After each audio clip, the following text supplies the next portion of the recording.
Thierry Denis, vous nous avez apporté dans le train à dos d'homme une petite campanule aux clochettes bleues qui est du plus bel effet, ma foi. Oui, Bernard, moi je l'adore. Oui, Alors, c'est la petite campanule des murailles de ma grand-mère.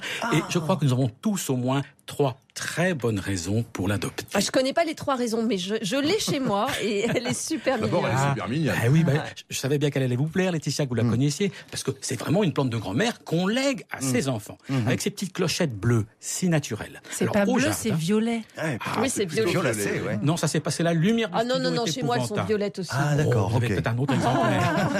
Alors, au jardin, elle fleurit de la Pentecôte à mi-juillet et rebelote en septembre. C'est vrai. Celle que je vous ai emportée, elle est déjà fleurie parce qu'elle sort de serre, parce que je voulais vous donner le plaisir de l'admirer dès maintenant. Alors, je persiste à dire que c'est violet, mais en revanche, je trouve le feuillage très joli aussi. C'est des feuilles magnifiques, elles sont parfaites, elles sont Alors, toutes petites. Elles dentelées. sont si fraîches qu'on en mangerait.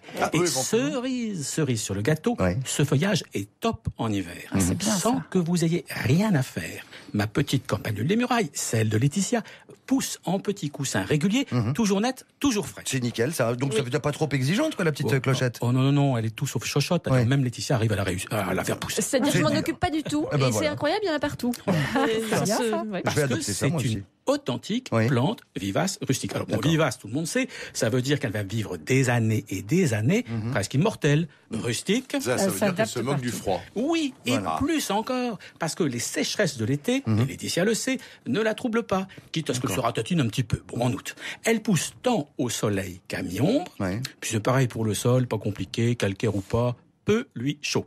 Et son meilleur emploi alors? Alors, il n'y a que l'embarras du choix. Bon, déjà, quand même, comme je vois qu'Églantine baille aux corneilles.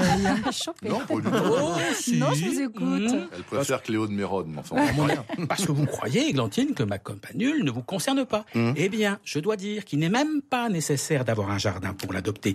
Une simple jardinière suffit. Et là, c'est absolument charmant parce qu'elle ruisselle en cascade fleurie. C'est bien, mais elle ne me ramènera pas un riche amant. Ah non, Je déposerai des- malheureusement. Et alors attendez, moi, pour mon petit jardin pour le coup, Thierry. Ah ben, Sébastien, vous faites simple, vous la plantez en bordure, Oui. le long des allées. Et après, il n'y a plus de mauvaises herbes. C'est D'accord, génial. top, ok. C'est Laetitia qui fait l'article, c'est parfait. Ouais. Bon, seul entretien, une petite taille de rafraîchissement à la fin de la première floraison, c'est juste pour lui donner envie de fleurir une seconde fois quand vous rentrez de vacances à la rentrée. Ceci étant, pour faire des mètres et des mètres de bordure, il en faut beaucoup. Est-ce qu'elle n'est pas trop chère à l'unité, cette campanule? Non, Bernard, non. Bon, c'est quelques euros le pot, donc ça c'est va, pas quand beaucoup. même. Et en plus, et surtout, c'est un jeu d'enfant pour la multiplier. En fin d'hiver, on arrache une touffe ou deux qu'on a, on la coupe en petits éclats, on replante tout de suite, un coup de flotte. Ah, je savais pas ça, mais ça, c'est vous pouvez en bien. mettre partout, vous pouvez me donner vos voisins. Reprise et floraison assurée dans l'année. Alors, je mettrai cet après-midi son nom latin sur rtl.fr. Enfin, plutôt ces 2 noms latins.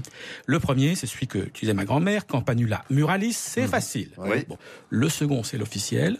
Alors, on s'accroche, c'est Campanula portenschlagiana, à coucher dehors, à côté chez Bach. Moi, je préfère Campanula muralis. Oui, c'est facile. C'est direct et c'est plus parlant.